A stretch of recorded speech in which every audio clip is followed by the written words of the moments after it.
Eamon Khan here, 4 seconds out with Eddie Hearn. Eddie, obviously Raymond Ford in against Abraham Nova. How do you think he shapes up against a replacement opponent? I actually think it's a tough fight. I really like the Kakashi fight. I was surprised that Kakashi took it, but it was a lot of money for him, and then obviously he pulled out. A good fight against Nova, should be competitive, but I need Ray Ford to go in there and really make a statement. I think we've got the 2 best 130 pounders in the world in Sugar Nunes and Ray Ford, but you've got to go and prove it, and this is the stage, the platform to go and do it. How does Moses Itauma prove he's the up-and-coming or next up-and-coming heavyweight? What's he got to do? By winning convincingly. I think if he's as good as everybody makes out, he should win the fight. But I think we'd be naive to think that Dillian Whyte won't, give him a good run for his money, because, he's a rugged man, he's a strong man, and he's a proud man. So he's got to find a way to get into the fight. It's going to be interesting to see if he can do that. But he has to get into the fight, and he has to try and take this fight into the later rounds, 10 rounds or 12 rounds or whatever the fight is. But he's got to try and do that. Were you ever close to signing Itauma yourself? No, because he's always been with Frank. I think even a bit 14, 15, literally, right. And we always heard that Frank's got this heavyweight coming through. So it was never an option. He's a great talent. Do you think you missed one? I never really look at it like that. It's like Fury and stuff like that. When we could have signed Fury, I never look back and go, "Oh man!" But I'm more excited to see his progression now. But I don't watch him in, sort of voodoo doll him and say, "Oh damn, we haven't got him." I'm excited to see a young, talented British heavyweight, and I hope he can do really well. I heard that you had some sort of backstage interaction with Josh Kelly regarding that. It was just a little bit on camera. Look, we obviously made Josh a couple of offers to fight Boots. Adam said that the offer was derisory. Then they came back when we'd signed to fight Lima and said, actually, we'll take it. And I felt that it was Adam Booth doing Adam Booth things to be able to say, we accepted the offer. They didn't really accept the offer. They, came back when the time was up, but it doesn't really matter. The fight's not happening. I think Josh was right to turn the fight down. Because although the offer was a lot of money, he did make more money to fight Ishmael Davis when he was supposed to fight Liam Smith. So sometimes the problem is when you get a big payday like that, you compare it to fights. So you say, I made more to fight Ishmael Davis. Well, you got lucky on that night, and congratulations, you made a nice few quid. But the money that we offered Josh Kelly is massive to some people, but he's made more than that. And I don't think it's a great matchup for Josh Kelly. If I'm honest, I think he gets beat convincingly. And it's not because I don't rate Josh Kelly. I just think Boots is a pound for pound brilliant fighter. But Josh has got to make his move. I think Adam said he's number one with the WBO, and hopefully he can land a big fight. Ben Shalom finds himself on BBC. The question is whether the BBC deal is sustainable for his business. What do you think? Depends what kind of investment you got. You cannot do those shows financially without significant investment. So if he's gone and raised some money, you can carry on for a little bit, But it's only sustainable to do certain fights, on a pure balance sheet, doing the kind of shows that he's been doing or we've been doing or Frank's been doing. It's impossible. You're going to lose hundreds of thousands every single show. But if you've got some investment or someone wants to put some money in, you can be aggressive in that space. And you do have a good audience. You have good numbers on BBC. I don't know if it's on iPlayer or 3 or wherever it's going to be. So I think the first one coming up is September 20th, is it? That's the word. TKV against Fraser Clark. Yeah, it's good British. That's a good British title fight. As I said in interviews, they don't all have to be massive names and massive humdingers. A good British title fight is a good entertainment, and it's going to be interesting. Does the decision for Anthony Joshua's next opponent purely rely on the financial basis, i.e. the money that Jake Paul brings in? If he fights Jake Paul, we're only really doing it for the event and the money. There's no point lying about it. We're not doing it to cement AJ's legacy in the sport. He's already done that. But we're doing it to create one of the biggest events in boxing. And we're doing it to make a load of money and flatten Jake Paul. Sometimes I have my hardcore hat on, and the hardcore audiences will say if AJ does fight Jake Paul, that look, he's finished and not really focused on boxing anymore. What would you say to that? Couldn't give a fuck. Why should AJ make a decision for you? Not for me, personally. That's what you're saying, with your hardcore hat. At the end of the day, the hardcore hat isn't going in there time after time, putting his life on the line against the best heavyweights in the world. And then when an opportunity comes up to flatten Jake Paul for $60, $70, $100 million, he's paid his dues.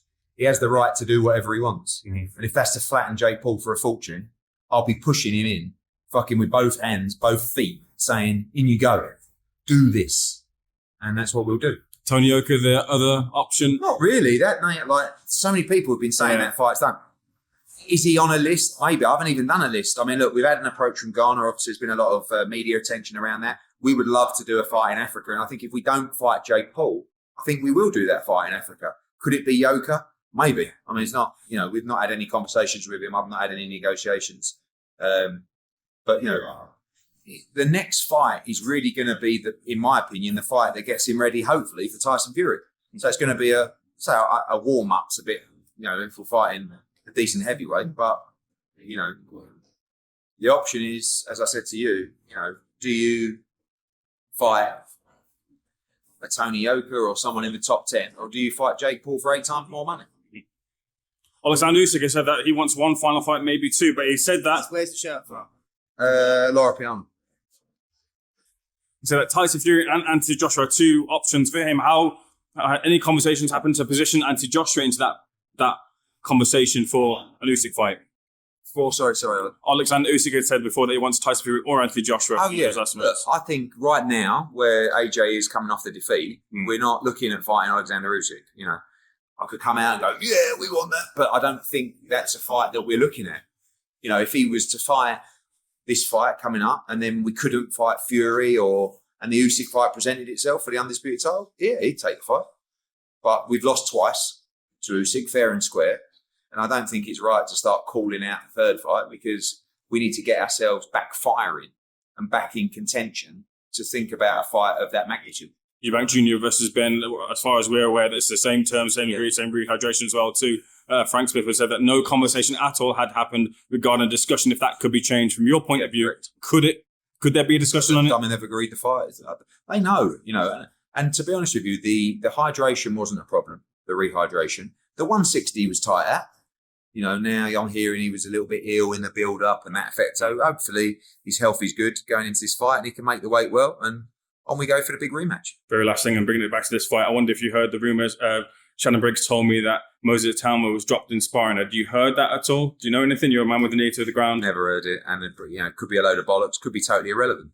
You got to think that when people go into spar, I mean, firstly they're not in fight mode, right? This could be at the start of camp. This could be whatever. You come in, maybe you've had a bad night's kick, maybe you're not quite concentrating, you get clipped by a shot, you go over. I mean, it really doesn't matter. If you want to take something from it and actually have, the kind of, to draw some confidence for him, sometimes it can help, Oh, Dillian, have you heard that Moses got dropped in sparring? I would think that most heavyweights have been dropped in sparring in their career. Do you know what I mean? So, and heavyweights with great chins. Dillian's got to get into this fight for the fight, 10 rounds, 12 rounds. I think it's 10. So he's got to get into the fight. And if he can get through 4 or 5 rounds, I think it'll be interesting. I really do. So, sorry, very, very last thing. I was over in America speaking to some of the American media. There was a prominent fighter who I won't name their name, and it's about discussions surrounding Anthony Joshua and Jake Paul. And they felt that Anthony Joshua was chinny. And I sort of look, I'm a chinny. I'm a partial journalist, but I sort of threw the British flag and said, look, Anthony Joshua isn't chinny. I don't understand. I mean, you've only got to look at the Dubois fight. Look at the shots he took in the Dubois fight and kept getting up. I mean, firstly, the one in the first round would have knocked most people out. Got up, came back. Got dropped again, came back. Even the right hand that he walked onto, which would have knocked out a horse, after going face down, he still got on his feet or tried to get to his feet. So there's nothing wrong with AJ's chin at all. And there certainly wouldn't be anything wrong with his chin against Jake Paul. But, for a member of the American boxing media to call AJ chinny, I think if we lost a nanosecond of sleep over there, it would be fucking absolute mutts. It's just a perception from the American side of things. There's a perception of everything, isn't there? Yeah, I mean, it's just opinion. Yeah. But it's opinions from people that really don't know what they're talking about. I mean, talk to Ben Davison. Now, he was actually saying, we had this conversation yesterday. This is a guy that watched AJ spar hundreds of rounds against massive heavyweights, taking fucking humdingers every day in the gym.